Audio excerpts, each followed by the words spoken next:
I went to Nezha with no expectations. I just heard that Nezha 2 was coming to North America and it's already made $1 billion. $1 billion with a B. And it barely hit America yet. It's one of the highest grossing films of all time. And before I went to go check that out in the big theater, I wanted to check out the original film so I had full context. Luckily, the full film is on YouTube for free, so you can definitely check it out. And what I found was something that was surprisingly layered and beautifully stunning. This is not just a mythological retelling. This movie has some layers of emotion to it that I didn't expect, and an explosion of colors that kept me engaged from start to finish. If you like dynamic animation, layered characters, and a main protagonist character that refuses to quit and fight against his destiny, this is definitely a must watch. Let's get deeper into it. Loosely based on Chinese mythology, Nezha tells the tale of a chaos pearl, an ancient force of pure energy that spirals out of control. When the mightiest of celestial beings fails to contain it, the deity Tiza intervenes, splitting the pearl into two opposing forces. The spirit pearl destined to birth a noble warrior, and the demon orb cursed to bring destruction. But the movie's premise is what happens when faith is tampered with. What happens when the hero is born from the villain's destiny? That's where this story takes an unexpected turn. Nezha is no ordinary protagonist. He's brash, mischievous, and feared by his own people. From the moment he was born, he was treated as a villain, despite not understanding why. Imagine growing up in a world where everyone saw you as a monster before you even got the chance to prove yourself. This reminded me a lot of the anime Naruto, one of my favorite animes of all time, where he was born and then cursed with having the demon fox put inside of him. Everyone feared him, but no one told him why. So he grew up brash, troublemaking, just like Nezha.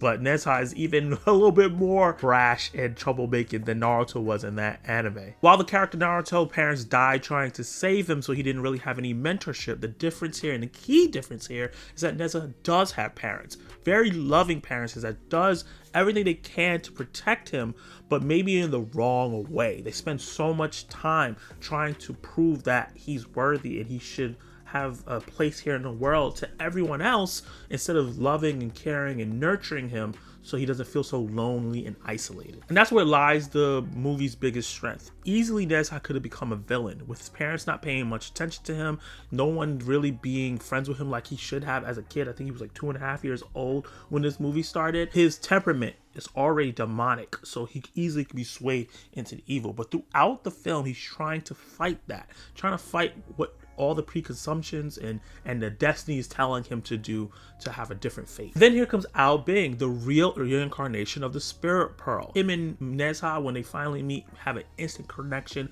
Both feel very isolated, both not having any friends, see solace and friendship in one another. While Nezha is trying their hardest to fight against the destiny that was put upon them, Ao Bing is burdened with something that feels like an unescapable destiny for him. The dragons in this film were used to be friends with the gods. They used to help them fight demons. They were never rewarded. Instead, they were sent to guard the prison for eternity, where the monsters they defeated lay under like lava.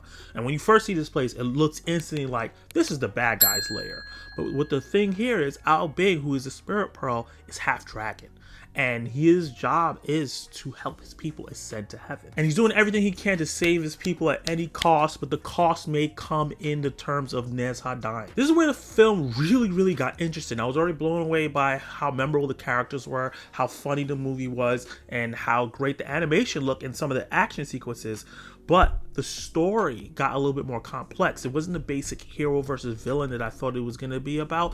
It added some layers where there was some idealism kind of fighting against each other in a simplistic way, but adding a layer to a very simple story that was much needed. And if the story doesn't sell you, the animation will. Imagine if Pixar and Laika teamed up to make an explosion of colors and high energy action. If you're a fan of shonen anime and battle anime like Dragon Ball Z that have high octane action and magical effects, you're in for a treat. I watched this movie on my laptop. Obviously the film came out in 2019 and it don't seem to be on really any streaming services, free on YouTube.